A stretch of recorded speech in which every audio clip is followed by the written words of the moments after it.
This week from the global lane, where in the world? Puerto Rico. After Hurricane Maria, millions of Americans are in desperate need of help. As the mainstream media obsessed over presidential tweets and the National Football League, the people of Puerto Rico desperately cried out for help. Just days earlier, Hurricane Maria, a Category 4 storm, wiped out much of the island, devastating homes and shattering lives. Well, Operation Blessing's David Darg heard their impassioned pleas for help. He's now on the island bringing relief to our fellow Americans in their time of need. David, so tell us what's going on there. How are you helping? Gary, the need here is absolutely enormous. If you've seen the images coming out of Puerto Rico, you know there is so much destruction here. And water and food and hygiene supplies, all of the essentials that the people need here are running scarcer by the day. So Operation Blessing is providing food, number one. Today we started working with a bakery. We're baking fresh bread and distributing thousands of loaves of bread every day. One of the first bakeries open here in the capital, San Juan. And we're working with the local government, with the mayor's office, to start bringing in water purification equipment because water is a huge need. And when I flew in, I came in with hundreds of solar lamps. These are solar-powered lights, and they are providing comfort to thousands of children tonight. Children that have been sleeping almost for a week now since the storm in complete pitch darkness. There's still no electricity on this island, and they're saying it could be months before the first connections start to appear, even here in San Juan in the capital city. So this is one of the worst disasters I've seen in my long career doing this, Gary, and I just don't even know where to start. There's so much to do here. You know, the Haiti earthquake was horrific. The death toll was huge, but it was fairly localized in many respects. Whereas here you have an entire island, and this is a big island. Look at it on a map. This entire island is flattened, homes down everywhere. I'm in the capital city, the most prosperous city in the island, where most structures are made of concrete, and even here in San Juan, there's mega destruction. And we haven't even been out of the city yet. Logistics are so tough right now. There's no gas. The lines at the gas stations go on for miles. No electricity, no food, no water. Even for the aid workers, this is a really tough one. Operation Blessing really needs help in responding to this one. These are American citizens here in Puerto Rico. These are our brothers and sisters, and they need us right now. They're really in a time of need here, and Operation Blessing is here. We need your support to help us respond. David, I know they probably welcome having the bread, having the water, and also those solar lights. How amazing are those? What's the greatest need, in your opinion, right now? I think the greatest need is water. I was just at an old people's home, and their only supply of water was in a trash can. They had a large plastic trash can full of water, and they were scooping out bottles of water out of this trash can. That was their water reserve. That's an old people's home here in the capital city. We're hearing reports of, you know, just a severe lack of water right across the island. And so Puerto Rico is facing a major health emergency. If they don't get supplies of clean drinking water here soon, they're going to be in for a huge humanitarian disaster. I mean, it is a huge humanitarian crisis, but it's going to get even worse if they don't get clean water. So Operation Blessing is an expert in providing clean water. We have some incredible equipment that can turn salt water into fresh drinking water even. And we've mobilized that. That's actually on its way here right now. We're working with local officials, with the mayor of San Juan, to mobilize that equipment when it hits the ground. So Operation Blessing is going to be completely mobilized with incredible equipment to provide drinking water to thousands of people very soon. So it's good news for the island, but they're going to need much more than what we can provide. And how long do you expect this crisis to last, David? Gary, one of the local officials yesterday told me that September 2001 changed the world. When September 11th happened in 2001, it changed the world. But this September, he said it's changed Puerto Rico forever. They don't feel like this island's ever going to be the same that it was, whether that's good or bad. They just don't know when the end is in sight for this crisis. We've only just begun just to get the electricity supply. There's hardly one power cable left standing on this island. There is a very long road ahead for recovery in Puerto Rico. Okay, David Darg, I'm sure we'll be praying as well, not just helping dig into our pocketbooks, but also praying for the people of Puerto Rico. We appreciate what you're doing in Operation Blessing on the ground right now, helping the people of Puerto Rico. God bless you. Thank you, David. Thanks, Gary. This past summer, we told you how U.S. tax dollars were being sent to the Palestinian Authority and then used to support the families of Palestinian terrorists who killed or maimed Israelis. Well, now a new report says some of the money Americans send to the United Nations is actually being used to educate Palestinian school children to commit acts of violence against Jews. Well, joining us to sort this all out is Rabbi Abraham Cooper. He's Associate Dean of the Simon Wiesenthal Center in Los Angeles. Rabbi Cooper, I guess we'd expect this from privately funded Palestinian textbooks, but from UNRWA, the United Nations Relief and Works Agency, what are they doing? Right. So the Wiesenthal Center has held back a research on hundreds of new Palestinian textbooks, many of them now being used in UNRWA schools that educate a significant portion of Palestinian children in Gaza, the West Bank, and throughout the Middle East.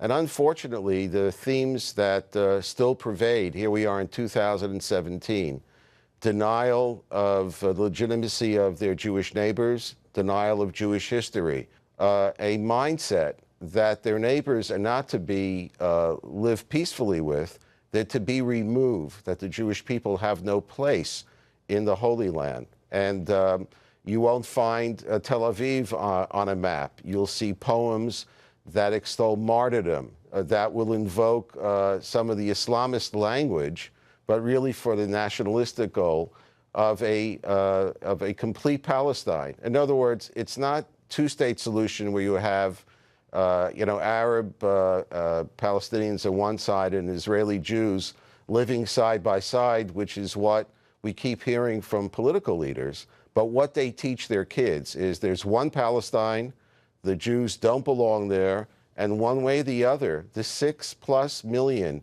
Israeli Jewish citizens of the democratic state of Israel should and will be removed. Now, the report mentions 3 areas of concern. You mentioned them briefly.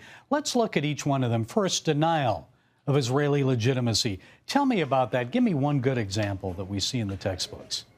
Well, I think, again, if you just look at the maps, at their demographic studies, they will give you a list, I think, of 9 million Palestinians worldwide, counting everyone in what they call their diaspora.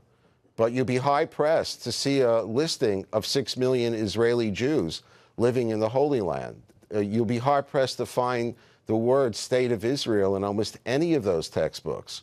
So what they teach themselves, and repeat it over and over again as a mantra, is this land between the Mediterranean and the Jordan is and was Palestine.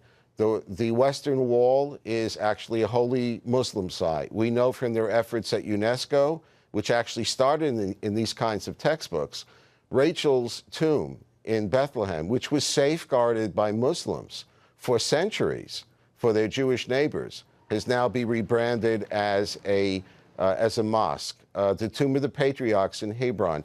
You can go right down the list, and what young kids learn about is this is all their land. Everything that they see next to them was done through deceit, through mass murder. These are people who hated the prophet, killed Jesus, didn't follow Moses' law, the worst human beings that you can possibly imagine. That is a kind of mentality that breeds the kind of hatred that leads to the terrorist actions and the terrible toll among all citizens of Israel from terrorism. And I think, again, it should be a wake-up call to the Trump administration as well, and the State Department, which is, I think, really fallen down on this over decades, which is only people make peace.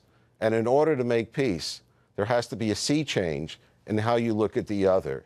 This study devastatingly proves that the Palestinian leadership, the people making the decisions for the PA within UNRWA, from Hamas, they've done exactly the opposite. They continue to do so. And to the extent that we can get the United States Congress, our administration, NGOs in Europe and the European Union to wake up to this fact, they have enough leverage collectively to force some changes. And without those changes, we're not going to have peace anytime soon in the Holy Land. Tell us what you have discovered from Bahrain and how that may lead to a reformation in the Muslim world. Well, as you know, you've reported on it in CBN, the change in the Gulf, I think in many ways for 2 reasons. Number one, the existential threat that the mullahs from Iran pose to the entire zip code, as well as the state of Israel and Egypt, has pushed former enemies closer to each other. It's no secret that intelligence and military sources in all of these countries are talking and probably cooperating with each other. What we found quite remarkable in Bahrain was a small Arab society, but a historic one, in which churches, I think the largest church in the Middle East is being built right now, various churches, the Coptics, the Catholics, I saw them worshiping openly. You can see a cross from across the street publicly. But nonetheless, here is an Arab society where it is possible, you see it every day, people can go from their homes and go to their house of worship, not necessarily a Muslim one, be proud Christians, Jews, Hindus, and not have to worry about being ostracized or being targets of violence or of terrorism. And if there's a way, and here's where President Trump's move to Saudi Arabia and his visit there, if that nation will finally turn away from its Wahhabism and its anti-Semitism and the extreme kinds of religion that have led, unfortunately, to a lot of suffering and terrorism in the world, if that ever happens, then we can be looking at a new Middle East. And it's something that we hope to work together with the Arab and Muslim leaders, as well as with the Trump administration, to try to test the waters as soon as possible in a very direct way. And maybe have some influence on the Palestinians. And it begins with education and their textbooks. Right. And I think that if we're successful in changing the dynamics, in this case with the Sunni world, and the Palestinian leadership takes a look at the neighborhood and sees that they're no longer the veto between relations between the Arab and Jewish world, I think that that can actually contribute to a significant change in their mindset. And our grandchildren will be talking about how can we change the conversation and get some peace in the Holy Land. Okay, Rabbi Abraham Cooper of the Simon Wiesenthal Center, thank you so much. Some excellent insights. Thanks for joining us. Thank you. Happy New Year. Shana Tova. Shana Tova. A new poll shows more Americans now say obtaining a college degree just isn't worth the cost. Wall Street Journal NBC poll found 49% of those polled believe a four-year degree leads to a good job and better lifetime earnings. But 47% say they no longer believe that. By a large margin, women still think a four-year degree is worth the effort. But more men now say it's just not worth it. Among 18 to 34-year-olds, 39% say college is worth attending, but a majority, 57%, now say it is not. Joining us is Temple University Professor Douglas Weber to sort all this out. Professor Weber, tell us, why is this happening? What's the reason? Well, I think part of it is an issue with perception, and part of it is an issue with actual changes in costs. So for the perception, it is, just a fact that, people with a college degree, both, the average and the vast majority do earn a lot more over the course of their life. Part of the problem is that over the last several decades, college costs have increased considerably. Schools of all levels have increased tuition quite a bit. And so while it may be true that the average student does receive a massive earnings boost from college, not everyone is the average. Isn't it more than just tuition? What role would violence at Berkeley and suppressing free speech rights have on the attitudes? So that's a really important issue. And I think, this is another issue of, perception versus reality, that, these are some bad things that have happened at universities. And I don't think that they've been, condemned enough by those in academia. How well prepared are high school students today for college? Do you see, has there been a change? I think there has been a change. Now, I'm still a little bit too young to have seen most of that, and mostly hearsay from people who've been here longer than me. But there's a big variance that the top students, I teach at Temple University. The top students are just outstanding, amazing, that they are so well prepared. But the bottom students, there are issues with what they with basic knowledge, whether it be math, whatever. And so it's difficult to teach sometimes to such a wide range of abilities, and that is an issue. Well, I was just wondering if our high schools, our public schools, are not preparing our children well for college and to advance in life. I think some are and some aren't, and that is definitely a problem that needs to be addressed, because for some people you can't hope to get a lot out of college if you haven't been given the resources earlier on to succeed. So, Professor Weber, what needs to be done to reverse this trend against going to college? So one of the big things, and this is something that I had testified on before in front of the United States Senate, is it's known as risk sharing, which is actually tying the financial outcomes of students. So whether you're able to repay your student loans, for instance, tying that to financial penalties that schools receive. And so if students aren't able to repay their loans, they don't get anything out of the degree, then schools should bear some responsibility. Now, to set us straight is a Chinese immigrant who's currently serving in the U.S. military. H.J. Zhu joined the military in 2016. He doesn't have a green card, so he's afraid that if Congress doesn't act to revise U.S. immigration law, he'll be sent packing back to China. Mr. Zhu, thanks for joining us. First, tell us when and how you arrived in the U.S. So I first arrived in the U.S. in 2012. I was doing a master's degree in chemical engineering at Columbia University. So after graduation, I continued on to getting a PhD in petroleum engineering at the University of Wyoming. In late 2015, I've learned that the U.S. military was recruiting foreigners who speak certain languages, and Chinese was included on the language list. And in exchange for the service, I would be getting expedited citizenship. So without hesitation, I signed up for the U.S. Army Reserve, and I committed 6 years to my contract. I enlisted in January 2016. I was promised a shipping date in August 2016, and now it's September 2017. I'm still waiting in limbo. I don't know when I'm going to ship out to basic training, and obviously, I cannot go back to China because I've already pledged my allegiance to the United States, and currently I'm a U.S. soldier. You're in limbo right now. Yes, still that's on right. a student visa. What type of visa do you get once you go to boot camp? Well, once I go to boot camp, I become a U.S. citizen. Well, I'm sure the U.S. military can use your services if you're fluent in Mandarin. And also fluent in English, also speak Arabic, and I have 3 master's degree. I do believe that my talent can be used by the U.S. military. What would you like to see happen, and what do you want Americans to know about people like you who are serving in the military or about to serve in the military, who are immigrants and make good citizens? I would like to say that I'm not the only one who is now living in limbo. There are more than 4,000 immigrants pledged their allegiance to the United States, and they have enlisted. Many of them, like me, are reservists. So that means we are still serving in the military.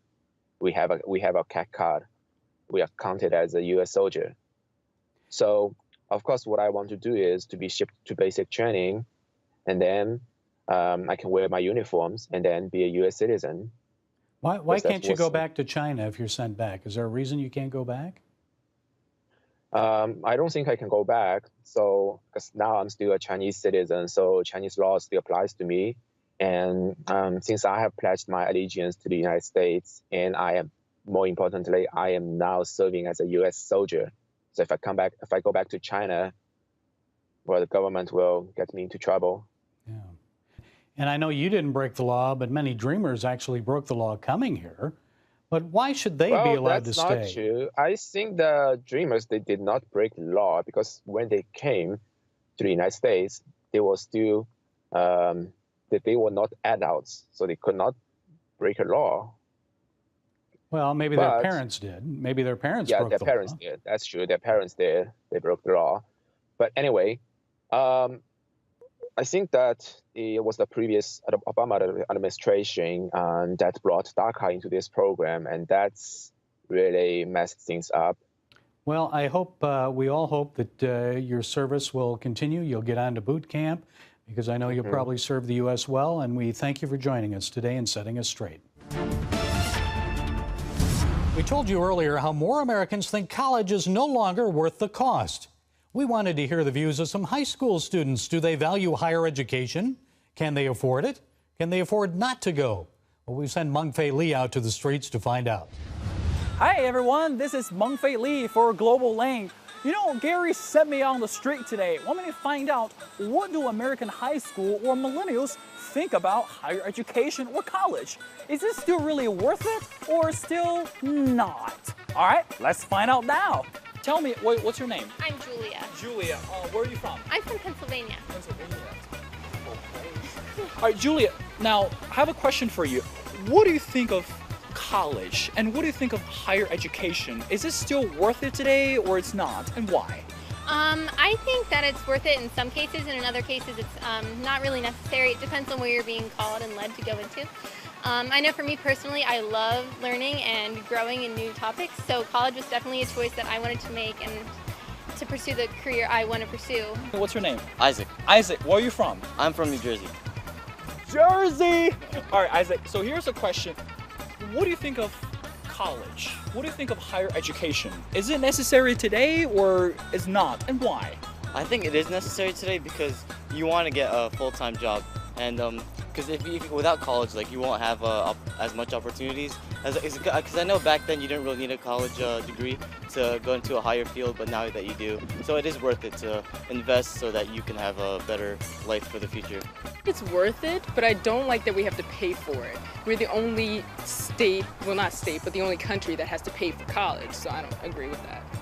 To pay for college, pay for our education in order for us to be the next generation doesn't make sense to me. Since we're the next generation, it should be free for them to educate us so that we can keep this country going. Obviously pretty important to me. I think that it's important to go out and get an education. I guess that's how I was raised, really. And I guess I don't give it too much thought. Okay. I'm from Richmond, Virginia. Richmond, Virginia. Yeah. Okay. Now, let me ask you a question. What's your opinion on higher education, on college? Is it still worth going today or not? Yes, I definitely think higher education is very important because it gives you a chance to learn more, and if you have a specific goal you're trying to reach, I think it lets you gradually gain that, and I think it's very important. I just can't let this whole NFL take a knee during the national anthem controversy pass without commenting. I guess I've watched too many pro football games and followed too much political news over the years to just let it go. I don't care about President Trump's motives for wading into the NFL's politically correct approach to players' protests. And despite all the criticism that he's received for it, guess what?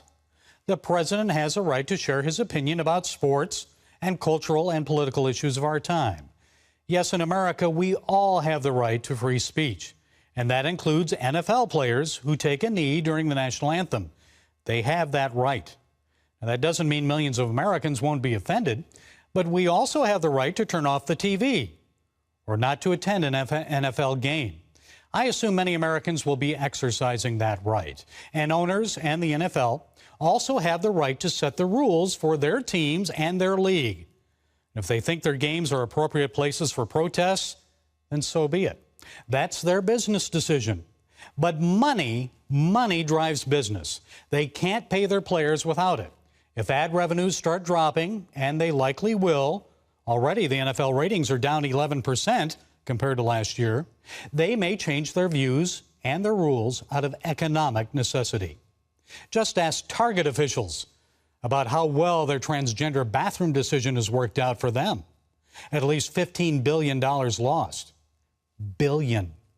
It's all about choices, folks, and our willingness to suffer the consequences. Now, one Pittsburgh Steelers player, an Afghanistan Army veteran, made the choice to stand for the national anthem while his teammates held back. He admitted later he did not intend to make other players look bad. Franklin Graham praised him, saying, quote, It takes a lot of guts to stand alone with millions of people watching. Alejandro Villanueva was the only Pittsburgh Steelers player to come out and stand in honor of our national anthem at Sunday's game. End quote. Can football fans do without their Sunday night football fix? Can owners, players, and the NFL afford to lose hundreds of millions of dollars for allowing their stadiums to become houses of political protest? You know, most fans just want to get away from Trump, Congress, all the politics for a few hours each Sunday and enjoy a game. But now we can't do that any longer. It seems everything in our society has become political. Now, a word to the players. You know, you guys are admired for your talents and abilities.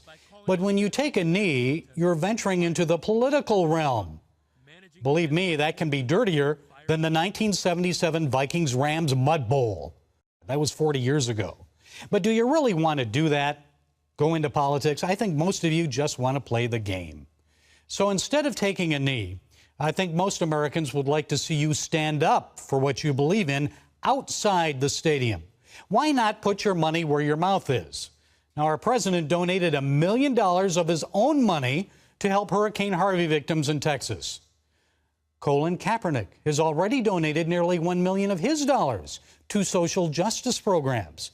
So if you believe that America is unjust, why not establish legal defense funds for those treated unfairly by our criminal justice system? Why not sponsor community meetings and educational sessions to foster understanding and better relations between people in our inner cities and the police who work the beats?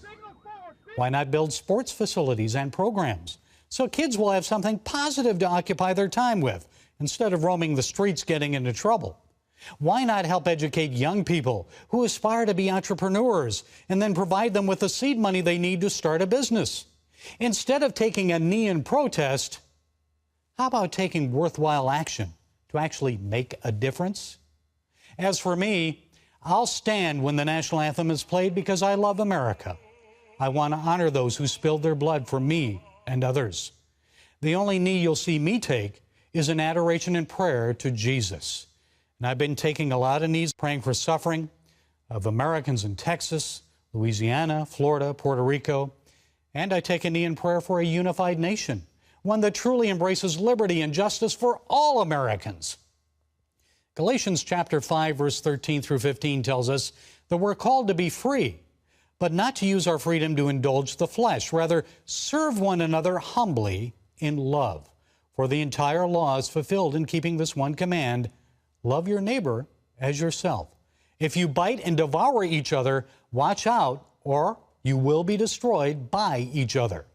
So let's not devour one another and be consumed by a critical spirit and hate. Instead, let's respond with positive actions. And despite our differences of opinion, let's join together to build a better America. Well, that's it from the Global Lane this week. Until next time, be blessed.